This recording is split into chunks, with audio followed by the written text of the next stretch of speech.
Back. Gonna do a little ranting in a minute, but just making sure everything is good. Confirm that I am streaming on Facebook. Looks like I am. And do a quick check on the Z YouTubes. Um,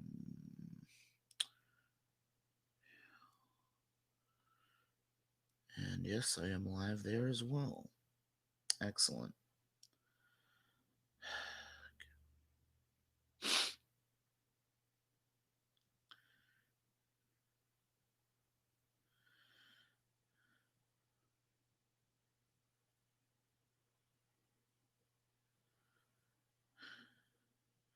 So, the link to the podcast is still not working.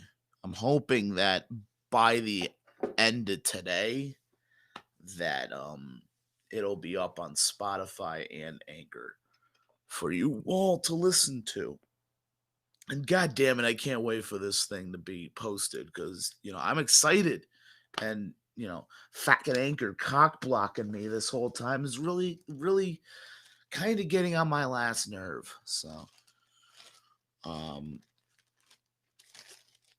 the week has been fucking crazy. My week. Anyway, I bet everybody's week has been pretty all over the place. But I'm gonna get into it. So, as I mentioned, I recorded my podcast this week with my friend Chris Blush. It is in the description of this video, so I suggest you go and check it out. But unfortunately, it's pretty long. It's about a 3 hour long podcast. So that's what I'm guessing the Spotify is having problems with. But here's what happened that really fucking pissed me off is Anchor will tell me that it posted it and it's available on Spotify. However, when I go to share it or go to click on it or go to fucking play it anywhere but the Anchor app on my phone, or I send out the link to anybody, they can't access it. And I've gotten no fucking information yet. So they say it's available on Spotify. So I go on Spotify and do a search. Nothing, which is fine. Okay, it takes a long time to process these things, but give me the pertinent fucking information, will you? Like, don't fucking tell me that it's posted and not give me the process, not give me the information when I can go listen to it, when I can go send it out to people. Because when you give me the information that's available, then I share it. All these people are going to come back fucking angry at me. I'm going to lose half of my goddamn viewership. So, I've been playing, you know, kind of catch up since Wednesday when I tried to post the fucking thing. I'm just constantly refreshing and trying the app and everything like that. I don't know, man. It's dumb. But I need this right now. I'm really passionate about this podcast. I'm not going to let it go up in fucking flames just because the, host is being a piece of shit. So, and next week we already have, the episode pretty much planned out. I'm really excited about it. So for those of you, well, all of you who haven't heard the first episode, I just want to like break it down a little bit and tell you about it. So it's basically in 4 parts, and you know, we have a introductory segment where we discuss what we've been listening to, what we've been watching, what we've been creating, and Then we get into a discussion on the passing of MF Doom back in October, but we found out about it on New Year's, and I my assumption is most people that would be familiar with Doom in any sense have already received this information. But we talk about our history with his music, mine a little bit more deeper than his. My bad. I'm still kind of waking up, but it was an interesting discussion nonetheless, and that led very well into the next discussion, which was all about our top six um, hip hop producers. So, uh,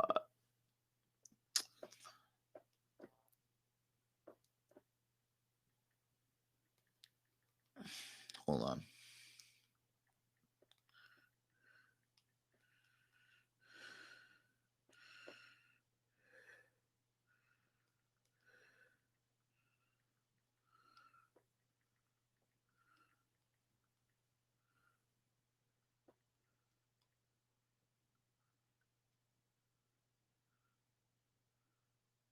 Mm. All right, so top six hip hop producers, which was a lot of fun. You know, I,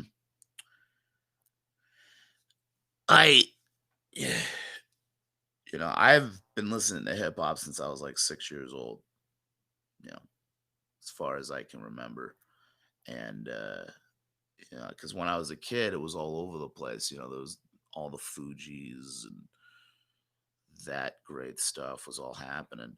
So, it was a nice conversation to have, and it let me go back and listen to all these like kind of producers and think about it because, like, I made a pretty good list, but at the same time, like there was so much more. Like after I finished recording, I'm like, holy shit, I didn't bring up, like,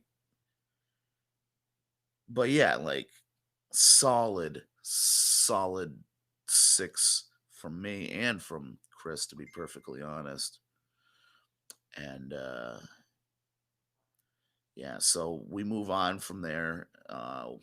I decided, just because of all the MF Doom talk, that we should review Madlib and MF Doom's collaboration, Mad Villain. The Mad Villain, their album Mad Villainy from 2004. That was great because, I was like, yo, listen to this, break it down, take notes, all that shit. And we had a lot of fun. There's a lot of great samples on Mad Villain, especially coming from Madlib, because dude's just advanced. Dude's got this crazy deep knowledge of jazz. And it's like it comes from his family, it comes from his background and everything, but it's just it's something to marvel at, and you always learn something from listening to Madlib. You learn a new sample, you learn about a new artist. It's great, man. I love Mad Villain. And you also got MF Doom, one of my favorite MCs of all time, and another guy who's like crazy good at the production game. Like this guy, I can listen to hours upon hours upon hours of his instrumentals, those little like special herbs records, and it's just, yeah, that shit kicks. So so that was a good conversation. And due to Dave Tasty, shout out Dave Tasty, watching this movie on a loop for like 5 fucking days straight, from what I heard.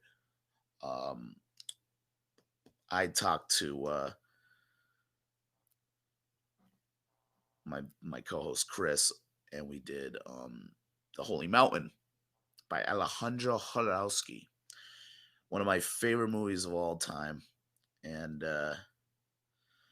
just like really deep, and so I jumped into it deep, like we only do like about an hour because I was kind of rushing through it. I didn't want it to be like a 3 hour conversation because the episode was already getting pretty long. So, but I watched it like 5 times this week. Like, I just wouldn't stop watching it. I had it on mute while I'm listening to podcasts and everything. I tried to get every piece of fucking information I possibly could, commentaries and so on. Just digging into everything because I wanted to go in guns blazing for my first episode. Uh, I still think it came out pretty well. There's like afterwards, I was like, oh, I should have mentioned this, but like I kept it within like I think it's like an hour and 8 minutes, the entire segment.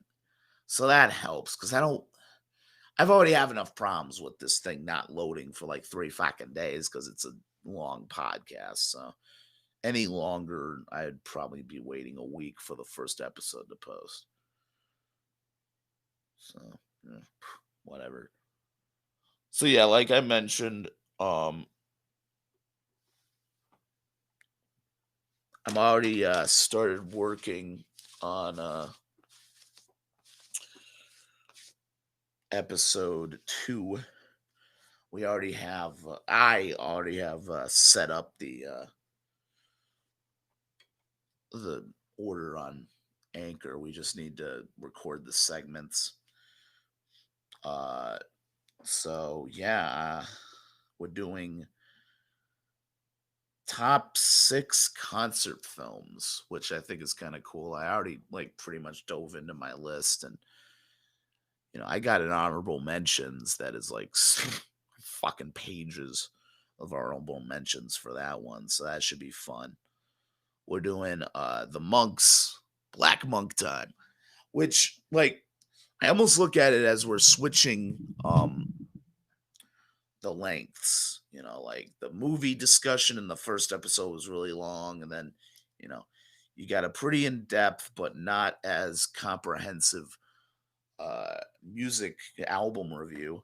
So in this, I was just like, yo, let me get the most like deep rabbit holy, fucking album I can think of off the top of my head that I've always been into. And god damn, man, if you haven't heard the Monks Black Monk Time, it's an experience. And like it's amazing. It's one of my favorite albums.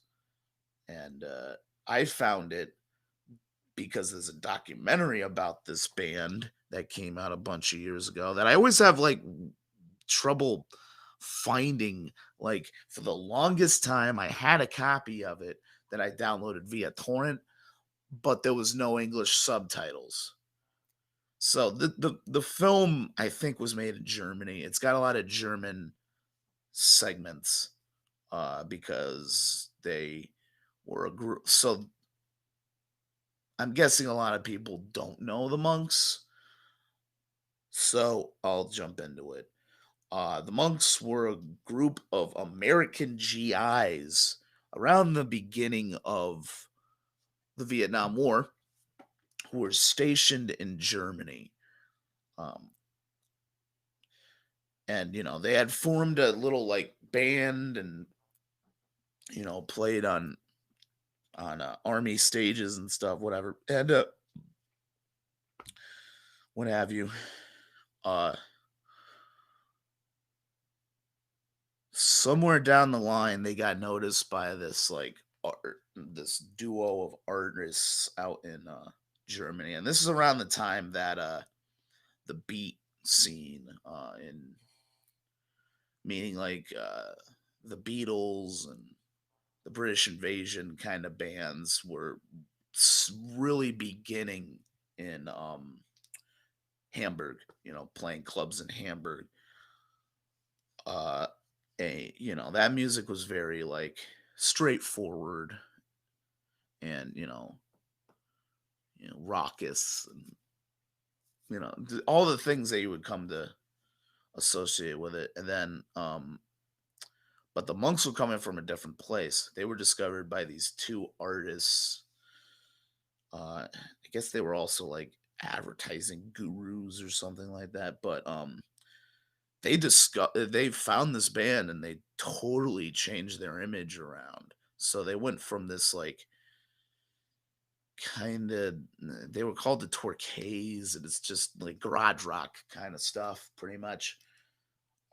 They took them and melded them around this philosophy of the monks, where they would shave the middle of their heads to look like monks. They would have to adapt this like outfit that was, a monk robe and all this different stuff. But the two interesting things that came out of it were definitely in the music, which is two of the instruments. Uh, so I don't want to give too much away. I've already gotten too much into that.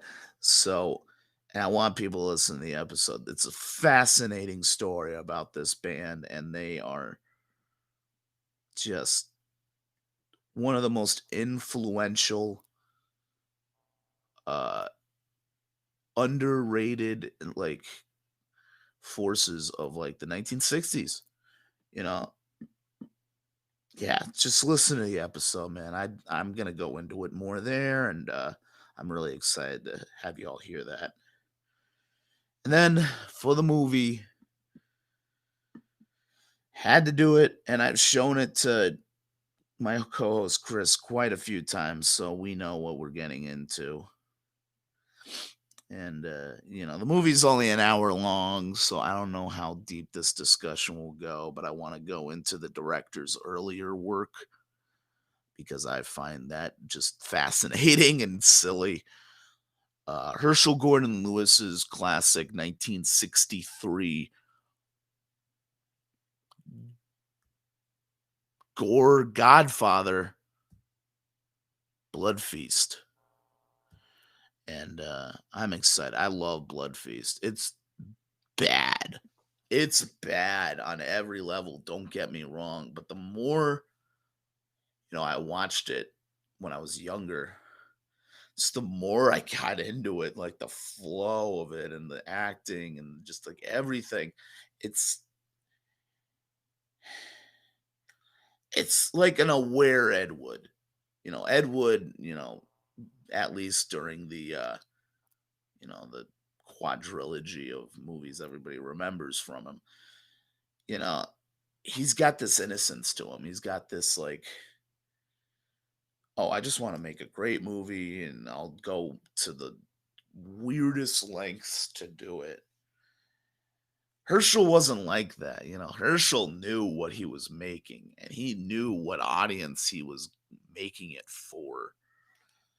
And because he was an advertising guy, and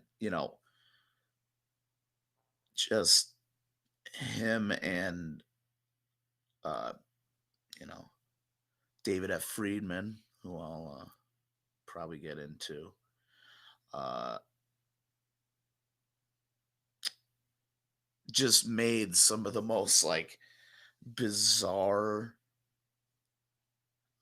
entertaining, over the top, like just crazy movies. They liked working with either the most dry, deadpan actors or the most over the top, like almost silent film style actors. Um, so yeah, I'm that's gonna be a lot of fun talking about Blood Feast. So yeah, that'll be coming out next week, hopefully. And hopefully episode one will be available by the end of today or by Monday.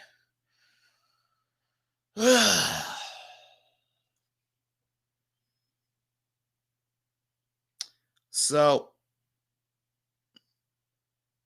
rant is due, I would say. So let me do this real quick.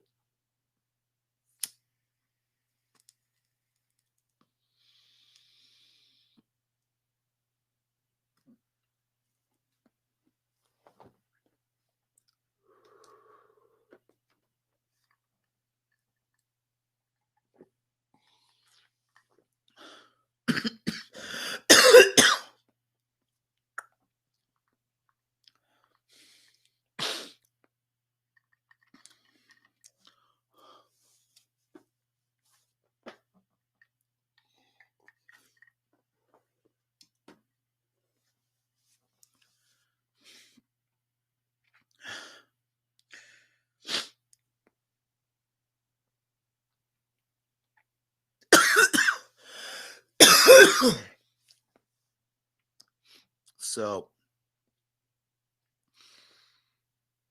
just for historical context for this rant, I want to go back in time, and I'll do my best not to, you know, ramble about insignificant things, and I'll try to just stick to how these events sort of shaped me and how they relate to what we're going through currently as a nation, as a people, as a fucking planet. So the first date I want to go back to is, and these are not in chronological order, so fuck off. Uh, First date I want to go back to is November 3rd, 2016.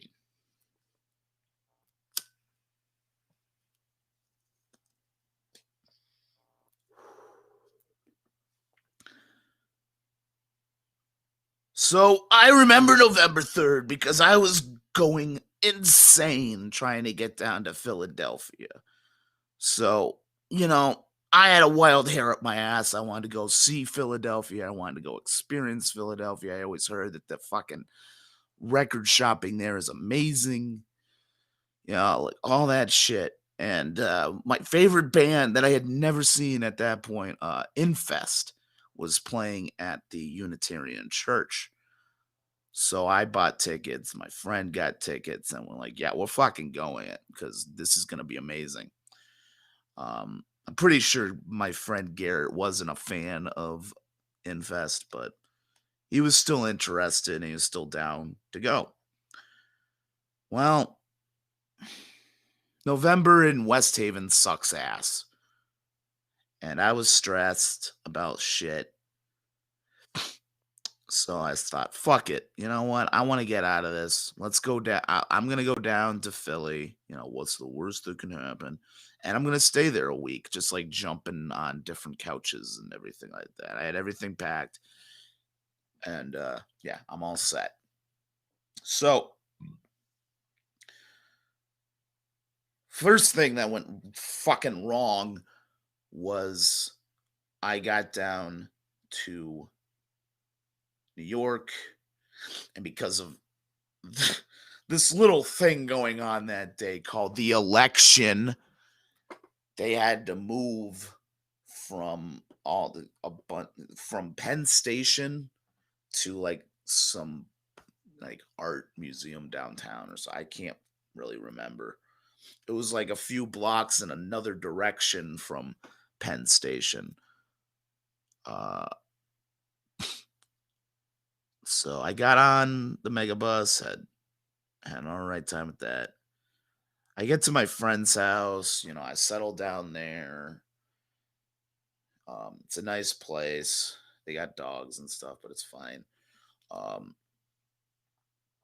so yeah, we're just watching TV and hanging out, and we're reloading and reloading and refreshing, and it's not looking good. Uh, and the later it got, the worse it kind of looked, and then sure enough, Donald Trump was elected fucking president. And my entire week took a fucking nosedive from there because I had a hint from the beginning, from the time that he got elected, that it was going to be a mess.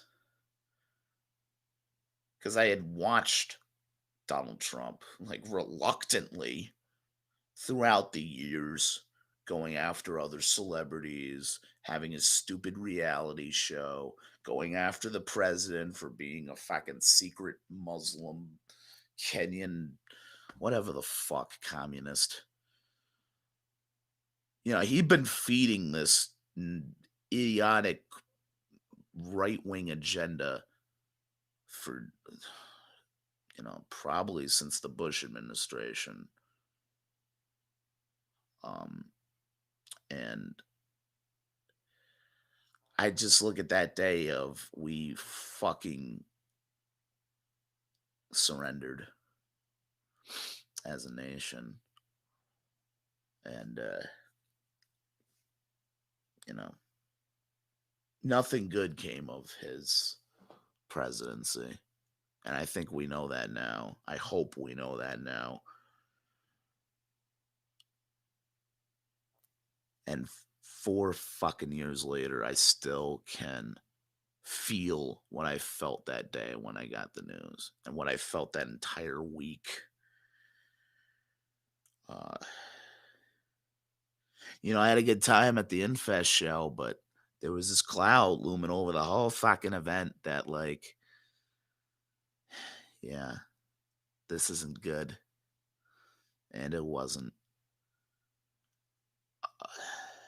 So now I want to bring you not to an exact date, but I want to bring you to the events that led up to, Obama becoming president, which is, proud November 2008, if I'm remembering correct. Yeah, 2008. I was freshly dropped out of college. And, you know, my college experience really kind of formed a lot of my opinions because I went to a very conservative college. Not conservative as in like the faculty or anything like that. Just the fucking student body were all like crazy, w- you know, like right wing sympathizers. I wouldn't call them right wing, but they definitely enabled those who had a mouthpiece for the right wing. And I'd seen this for years. I went to a Christian school with like evangelical pretty much, and they would want to teach you that anything that isn't purely evangelical is going to drag you down to hell. And I went there for 4 fucking years. I was well prepped for this shit. I'm not an academic. I don't do well in a school setting. And, I didn't go to class pretty much after a while. I just stopped going to class. I just gave up and just like tried to take in the social aspects and then drop out. So, but like on campus, just everything I was hearing was like, you know, all this fraudulent information about, Obama and anything left wing at that point. I remember, you know, they had Joe Biafra from the Dead Kennedys on one of their radio shows that was hosted by the students. I just and like the way they would talk about him and stuff, like because I would, know the guy who interviewed him through working a little bit with the radio station, meaning sitting outside of there and like listening to it, like looking at the actual station doors. So, um, I just the vibe there was shitty. I don't even. It's going back a ways for me, and memory isn't the best right about now. So like, it just it's just a shitty time. And one of the things I can remember, and this is what makes this like relevant to me right now, is I have never been a Joe Biden fan. I just don't like the guy. And the first thing I remember that really just made me go, "What the fuck are you talking about?" was he was being interviewed. I think it was Katie Couric. Best of my memory, it was Katie Couric because just nothing against Katie Couric. Just at that point, one of the worst question interviewers I've ever seen. So like they had one of these segments where they took every single candidate during the during the debates, for the Democratic Party. They sat him down and they asked him the same list of questions. And one of them was, do you ever get angry? Simple question. Completely simple question, right?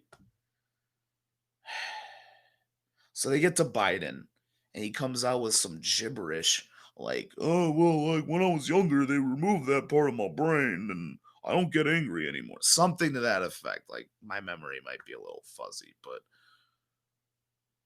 and then I just started noticing, like, oh yeah, that's the goofy guy that says all these like senile things, and this is when he was in his 50s. So I've never really been a all right. So I've never really been a big Biden fanatic. I've never been too enthusiastic about him. All right, going backwards again.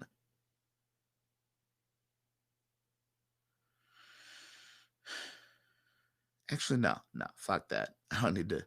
I don't need to talk about that. So,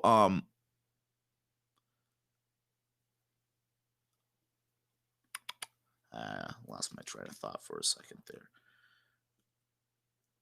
It brings us to, let's say, 2018 or 2019. Yeah, probably 2019. Um, early 2020.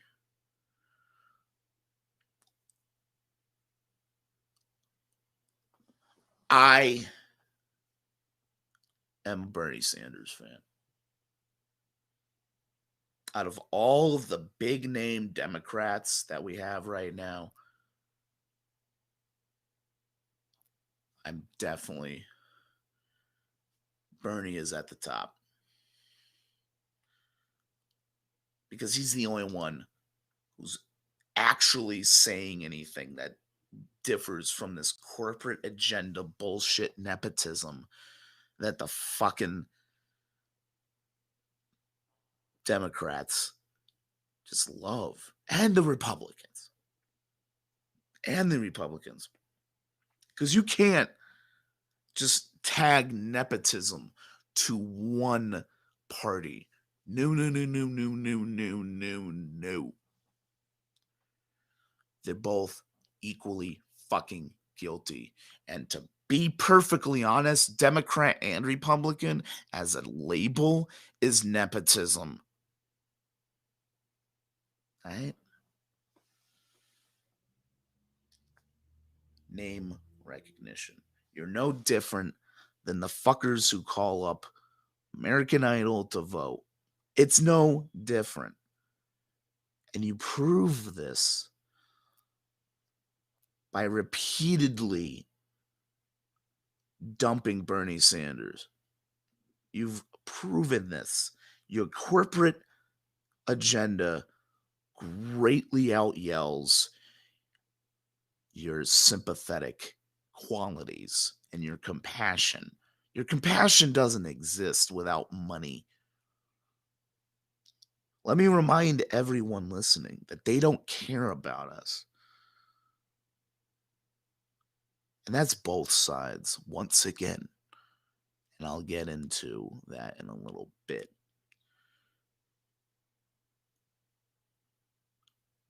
So I was gung ho about change. I've been through at that point 3 years of this Trump shit, of him just getting away with fucking everything. And just every day the news getting worse and worse and worse and worse. And this is before COVID.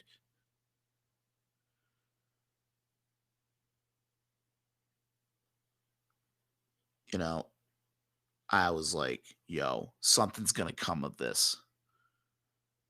Something better come of this. Cause like I've never been so tired.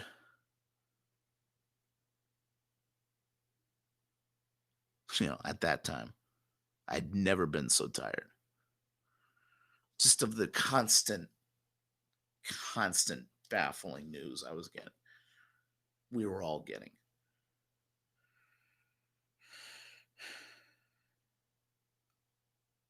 So surprise, surprise, because when I went to backtracking to 2006 to, you know, before we knew for sure that, Clinton was going to be the nominee, I went to go vote for Bernie. And I had the same story from a lot of different people that they just turned a lot of people away because they were, supposedly they were voting for Bernie Sanders, and just, you know, there's always been this kind of boycott in the elites of the Democrats that just try to like suppress because he's not good for business in their eyes.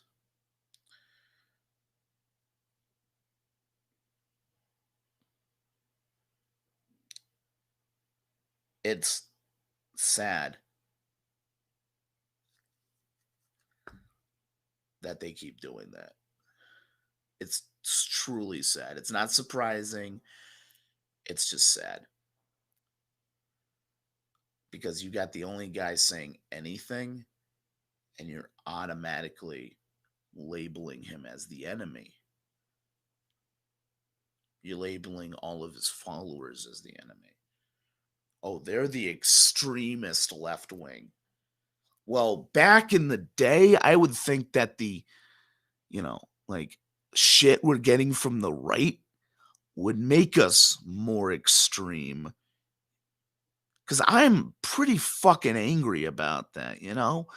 Like our media loves this shit because it's keeping everybody divided up. It's keeping us shopping. It's keeping us, you know, afraid. So we buy the fucking cosmetics. So we buy the security systems for our homes. They want us on edge. They have since the beginning, since the establishment of this media. Any of it, since print. That's what they've wanted. It's been serving advertisers. And they're just as much to blame for all of the ills that we've been going through. And you know what? That sounds hypocritical of me because I am a giant media supporter. I love film. I love music. I love art.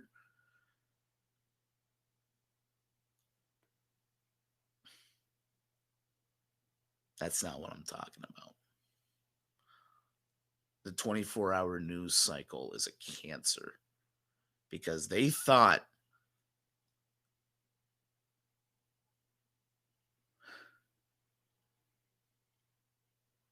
that we were so fucking easily led. And they were right. Because we are easily led. Just give us a little bit of convenience, and we'll follow you off the fucking cliff like a lemming.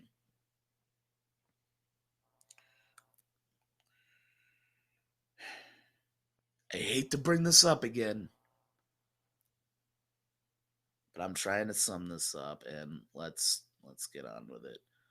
That brings us to January 6th, 2021.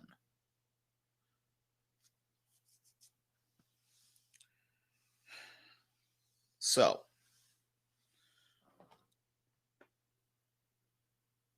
I'm not a Biden fan.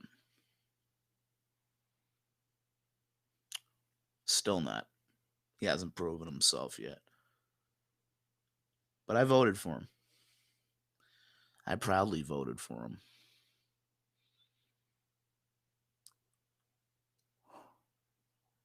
I remember waking up early in the morning to go vote. Left the house, went the wrong fucking direction because they didn't have it at the town hall. They had it at the Knights of Columbus, and fuck knows if I know where that is. I get there and there's the line is out the fucking door. The line is out the fucking door. Not only is it out the door, it's curving throughout the parking lot adjacent to the Knights of Columbus building. Luckily, this line moved pretty fast. I was, nervous. They were gonna check my ID, and just realized I don't have my new address on it. Whatever. I voted, and it was weird because I kept looking at the thing, like, yeah, I voted right. I wanted to make sure, and I went home just expecting a replay of how I felt in 2016 because I didn't think he was actually going to pull it off. I'm happy he did. Don't get me wrong. I just don't. I I didn't have a very positive outlook on the future at that point. I still don't, but it's a little bit better.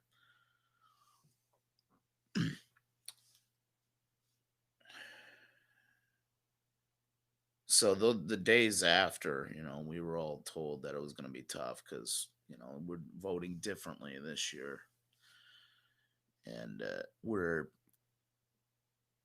so it was a few days there where I was really on edge, really just like doing the constant looking at it. I had to turn off a few times because I felt like I was going to have a mental breakdown. Probably did at some point. Not gonna lie. Uh, we, I just, it's been the last few years. Just like set myself up for just like major disappointments as far as like politics. Um,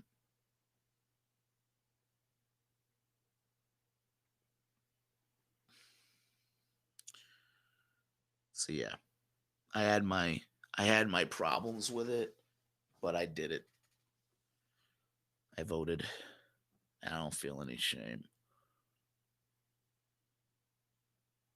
But you know, we might have even won, and it doesn't even mean anything, as we've seen. Because all that we won, we have lost by emboldening and just giving these fucking people the right of way.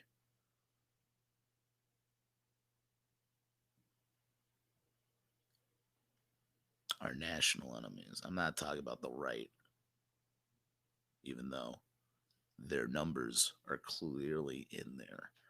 I'm talking about both sides, members of both sides that silence so many of us that don't completely identify with their stupid, backwards narratives. All these people who are giant MAGA fanatics are some of the most easily led sheep I have ever seen.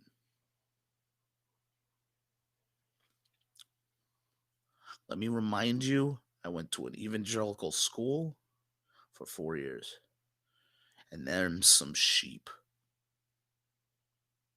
This makes those people say, well, you should really get another opinion.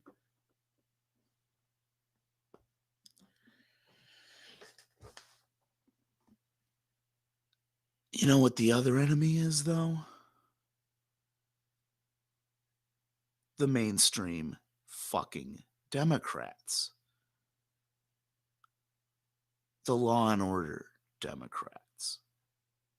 But they're not law and order. They're pro state. They're pro prison. That's not law and order. Prisons breed criminals. They do. They don't reform anything. They only breed dissent and violence and crime. The very thing they're supposed to rehabilitate. Because that's the fucking problem. This system doesn't want to rehabilitate. They want you in their system by gunpoint. We all know the people who are in and out of fucking rehab. Because it doesn't work. It doesn't work in this country because we don't treat it correctly.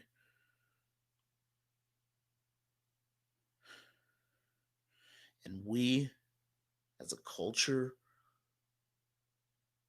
have a real hard time coming to terms with the fact that we have a major entitlement problem on our hands, especially from white, far right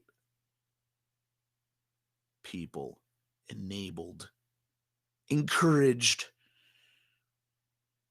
by our 45th president.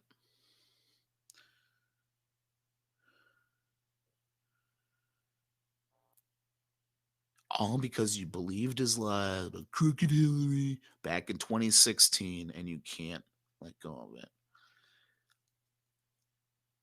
It's sickening. And I want to blame you all, one and all, for this shit. But it doesn't end there. Like I said, the media, because they perpetuate this shit, both on the left and on the right. Because they don't give a fuck about us. This is where this comes back into play. They don't give a fuck about us. And the more you tell yourself that they do, the bigger shit is going to hit you in the fucking outcome. Because, Jesus Christ, man. You have the Democrats who are supposed to be progressive, compassionate. We're trying to move everything forward. We're not trying to be like the past.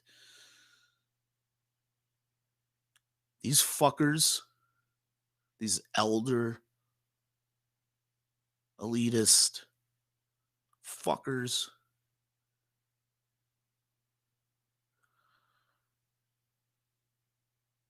still think that BLM is terrorists on the same level as what we saw on January 6th. And by the way, we've been seeing for a long fucking time. And let me tell you,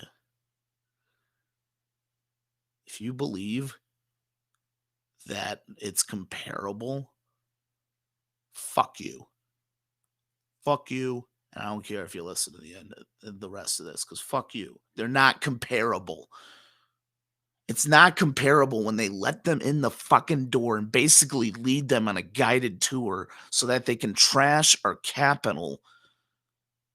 That's not comparable to if BLM showed up, they would have been fucking beaten. And they would have just cheered. Oh, you get what comes to you. But because these fuckers kiss ass to the police so much, and because they're white, they were let in. I'm struggling to even call this a siege. I more call it a fucking surrender on the part of the police. And you can tell they're taking fucking selfies. They're taking selfies with these invaders.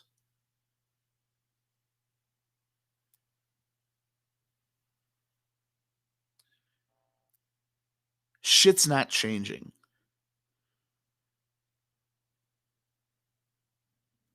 Shit isn't gonna change till we look inside ourselves and realize that this is all bullshit.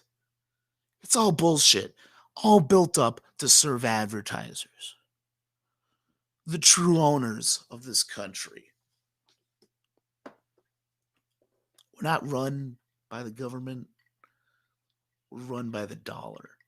Capitalism run rampant. And you see what happens with this capitalism. And we're trying to undo the last 4 years. For shame. Because you're doing it completely fucking wrong. You're condemning the wrong people. And let me tell you something. I believe it's infiltration taking over a lot of these protests and turning them violent. Either from the cops just being too rough to begin with, just from the get go, and egging these people on because I don't care. We got adrenaline on the left.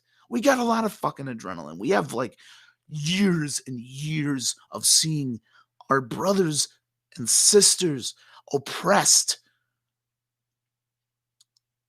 in mass, and we're told to shut the fuck up about it because they don't care about us. They don't care. We care.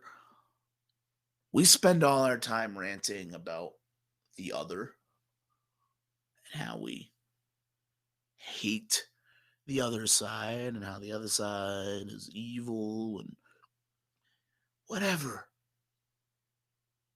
They don't give a fuck about that kind of thing. They don't give a fuck. They never did. When it was these suede business suit assholes in the 1980s watering down music to the point that everything had a shitty drum machine on it and sounded digital as fuck. They didn't give a fuck. They're making product. They're making fucking product. And what are the police there to do? They're not there to keep order. They're not there to protect and serve. Unless protecting and serving is property.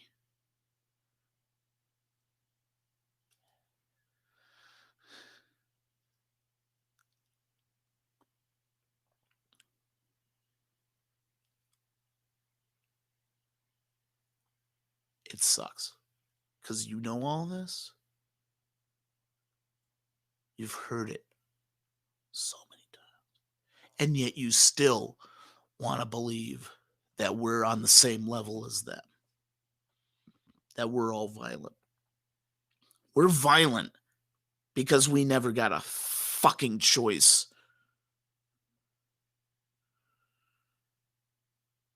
You put people into a corner because they're poor, because they're not of your family bloodline, that they're not just automatically born with a silver fucking spoon in their mouth. We've seen this our whole lives.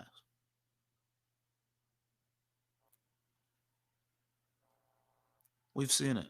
It's a system built against those who had no choice to fucking begin with. You defending these lies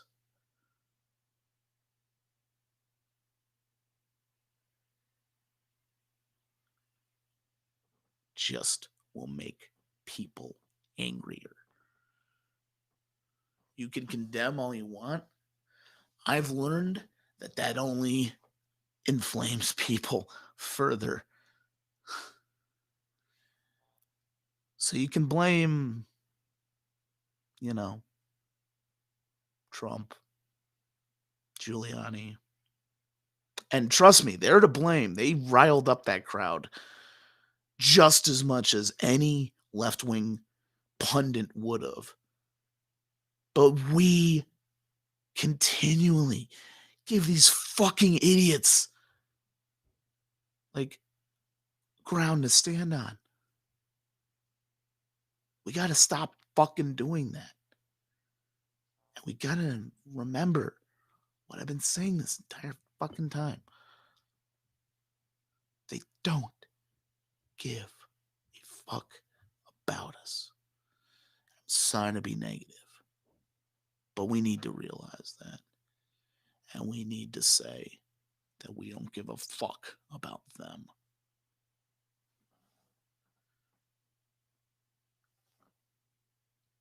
And, we need to change. We all need to change. And I'm not saying violent change. I'm not saying overthrowing and doing what they just did. I'm not condoning that.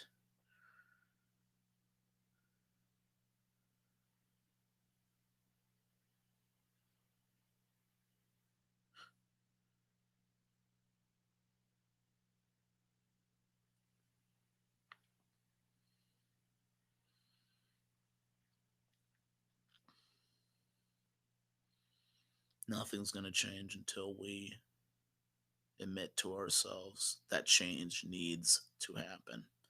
And we actively work towards that change.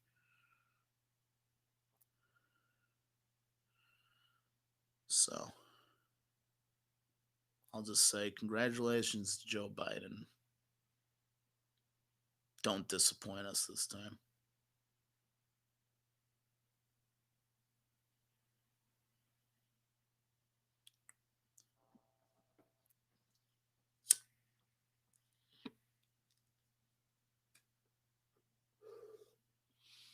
Please. And yeah, that's my rant. So, yeah, just gonna hang out a little bit, see if anybody comes in to talk or wants to join. Yeah, man, it's gonna be a rough year. Don't think that everything was left in 2020 because it was just so terrible.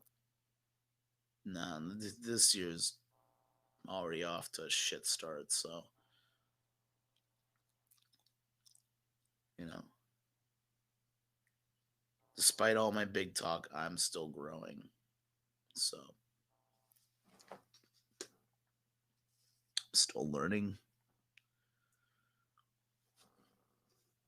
I'll never stop learning.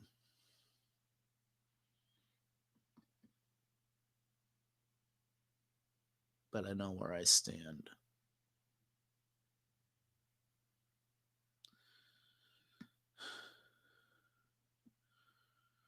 And I know that I don't stand with violence or the encouragement of further violence. There you go. There you go.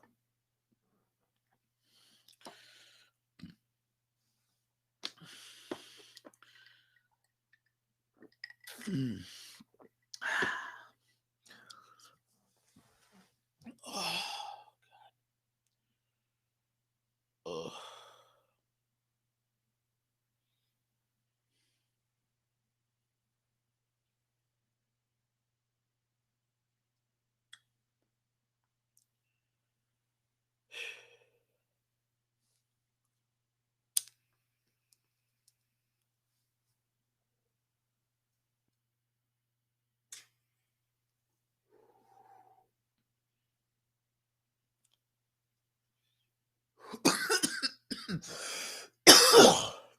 Oh man. All right. Well, I'm not really getting that much viewing, so I'll probably just log off. And those of you who did tune in, thank you for listening. Don't forget what I said, and make the change you need to make within yourself, because that's the only way we can advance, progress, and bring this, you know, existence back to a normality that we all need. Mask up. Don't mix with too many people, and keep yourself clean. I'm Mike Manzer. I'll talk to you next time.